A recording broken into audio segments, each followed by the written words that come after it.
musician by trade. I think that Mr. Iman went through who Dr. Ghanem is. I just feel very honored to know him. He has really inspired a lot of us by all the work that he has been doing in our community and outside our community. And I want to take this opportunity right now to thank you for all of the work that you do in Dialogue with Diversity, in your radio show, on Chin FM on Tuesdays at 10:40, and everything else. So let's hear from Dr. Ghanem now on his book. To be fair, Tamar had, in her review, said, this is the most fascinating story I have ever read in my life. But she didn't say that to you. No, I did say that. What Dr. Awlaki said, is a surgeon from England, but of Yemeni background like me. In fact, he put it this way. He said, Dr. Ghanem is an accomplished poet whose words here paint a sharp and almost prophetic picture predating the then unexpected Arab Spring. This we have not touched upon. The emphasis has been about the erotic segment of the book, which I will defend in a second. But that's what he said. And in fact, the book, written well before the Arab Spring, predicts what is happening in Yemen right now, almost exactly. However. And it says its intricate storytelling traverses geographic miles as well as cultures, crisscrossing between Britain, Yemen, Canada, Denmark, and Poland. It offers a feast of insights from the humorous to the very serious and nearly tragic. It took me on a journey to a fresh and very much a mature, poignant Baraka's My God Died Young, but uniquely in his masterly storytelling way. I highly recommend it in its existing English version. However, it also deserves a much wider readership by translation into Arabic.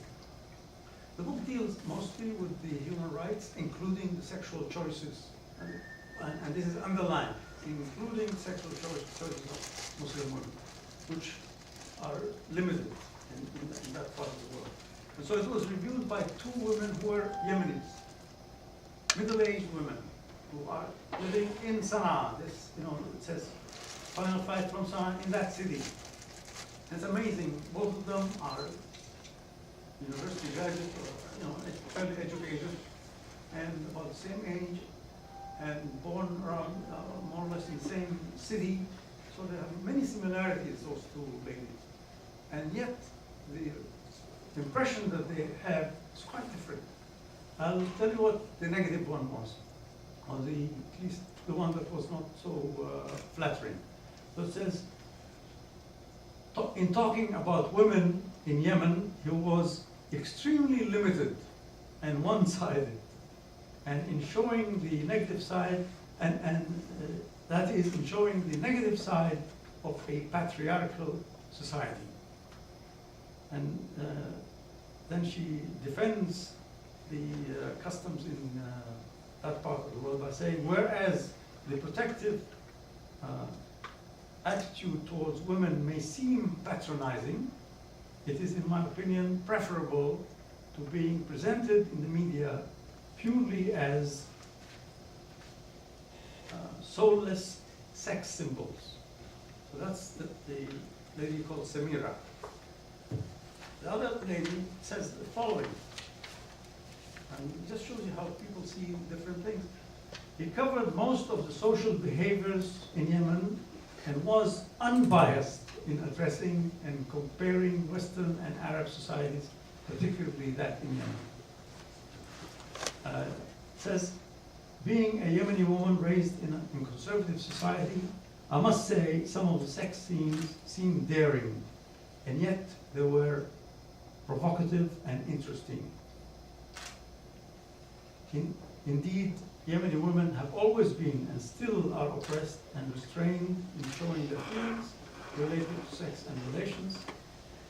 due to lack of knowledge, education, and mostly due to family restriction and customs. So these are some of the comments. Now, why did I write the book? I used to go to, well, I still go to London, England every now and then, quite frequently, and I meet with this classmate, not exactly classmate, he's also a physician who was at the same university. And we would have dinner together every time I go and share stories about our old teachers and so on. And then he said to me, you know, you have so many anecdotes and so much to say. Why don't you write your autobiography? And this is all written in the preface here. I said, me write my autobiography? How boring. He said, no, I think you should. So I said, oh, if you're saying that I should write some fiction and then put some of my life into it, events, that's different. He said, okay, do that then. You must do that. So I actually did it partly because of that. Now here's an excerpt.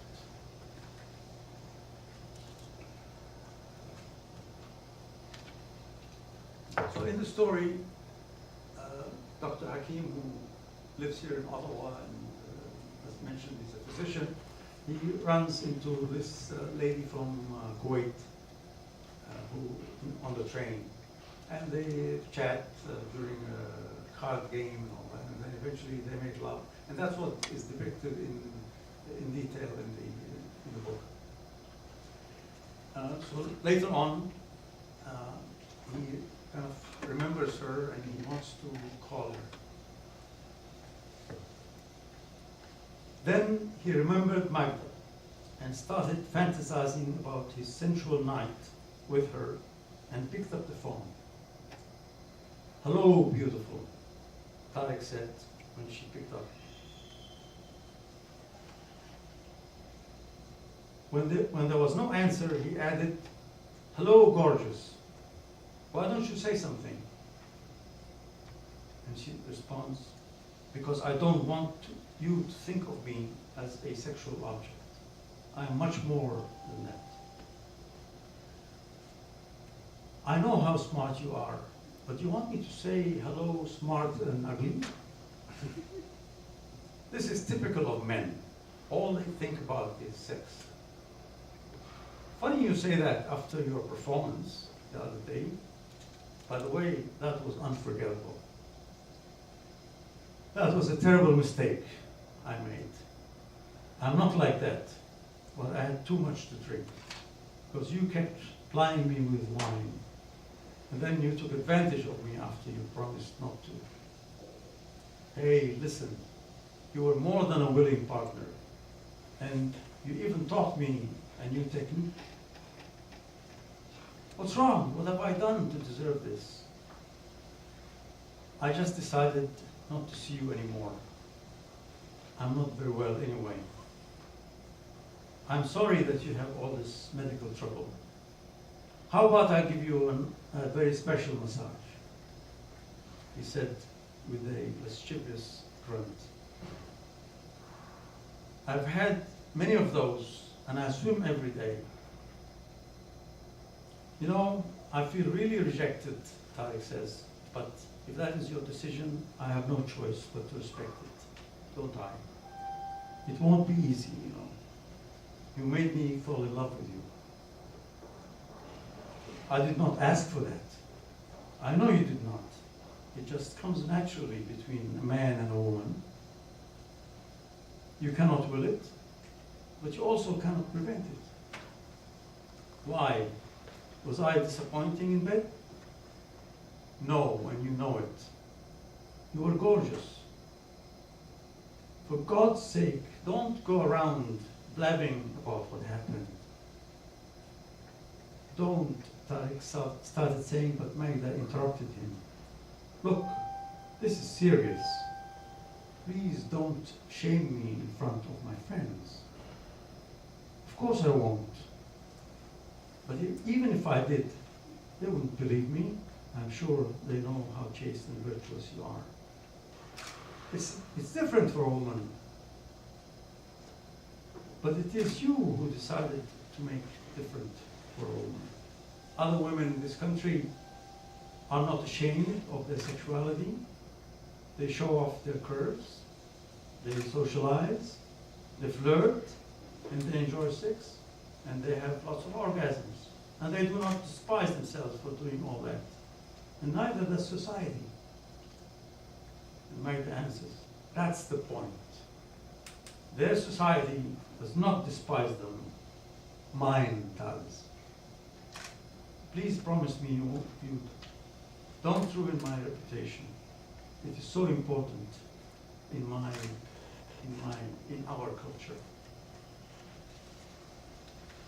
Sure, I give you my word. Will you email me from Kuwait when you settle down there? Inshallah, she says. Tariq never saw her again. It's a Muslim girl from Bangladesh, and her name is Lubna in this story. And they go into some political discussion first. The widening gap in the end, he's talking about the widening gap in income and so on, will cause the real upheavals all over. Because when parents see their children starving or dying because of lack of health care or unable to get jobs, they will have to riot. And even live bullets will not stop them in the end. And dictators will flee. And dictators will flee their countries in airplanes laden with gold bars. Prophetic, just like Tunisia. That was at least 2 months before that happened. Even the US cannot protect them indefinitely. And as you already heard said, the first casualty of war is the truth. So all that propaganda against those who resist oppression and colonization is part of this war.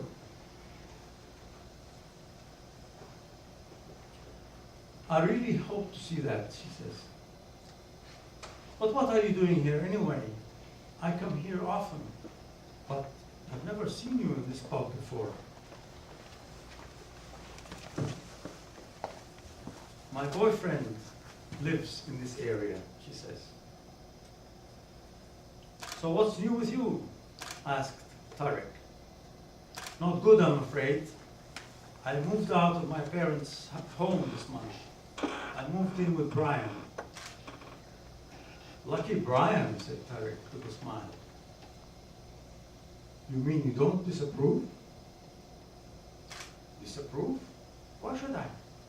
You're an educated and intelligent adult. It's your call. My parents don't see it that way, especially my dad. He is irate. He says I've brought shame on the family and the whole Muslim community. You know, we're from Bangladesh. In fact, one evening he became so violent, I was afraid for my life. Prophetic, considering the story that we just heard about the 4 girls and the mother were drowned. In fact, yeah. And he threatened to disown me.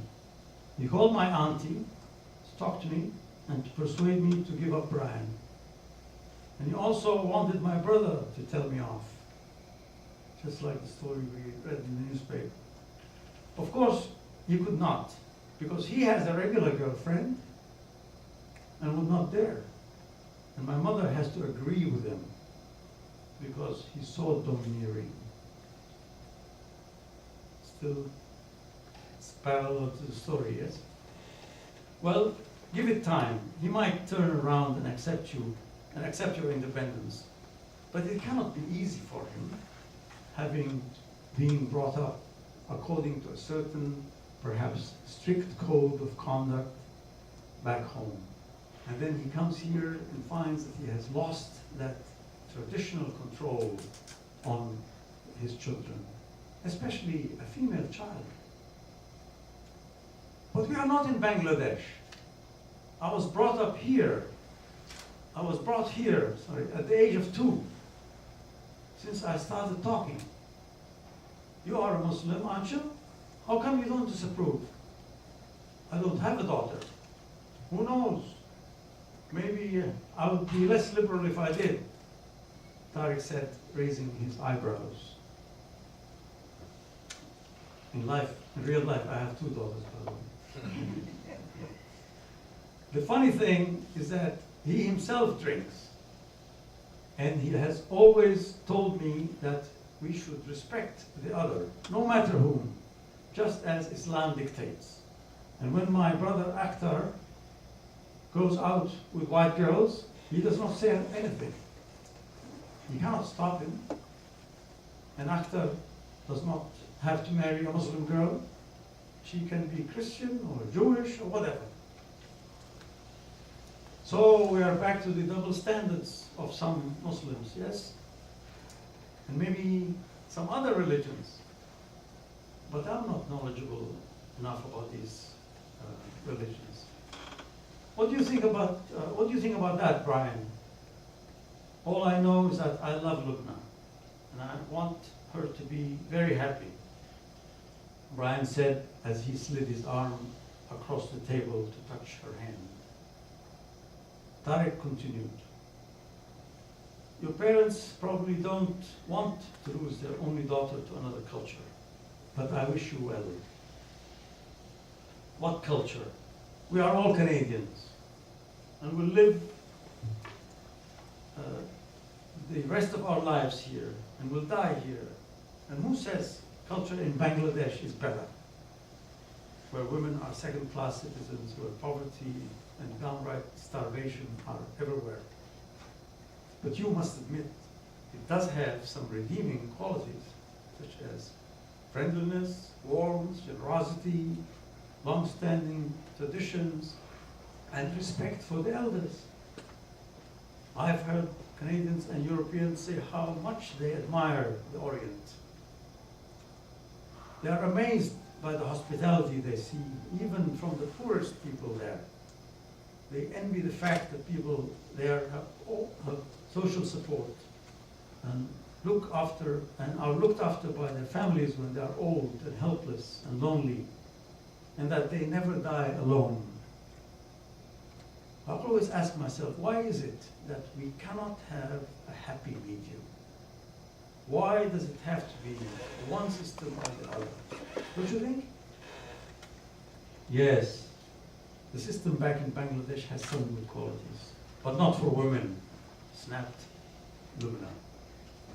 I agree with you, Lubna. So much of what separates Muslims from other Canadians revolves around gender and sexuality. And this has to change, and it will change. And it is up to young women like you to stand up for your rights and freedoms, because no one else will do it for you. Even your own mother won't, because she has always been brainwashed since infancy that this is the norm. We cannot have or condone or turn a blind eye to honor killing or any honor violence. It makes us look like barbarians. We need to remember that honor does not only reside between a woman's thighs. Of course, the West does not see its own faults. Of course, the West does not see its own faults.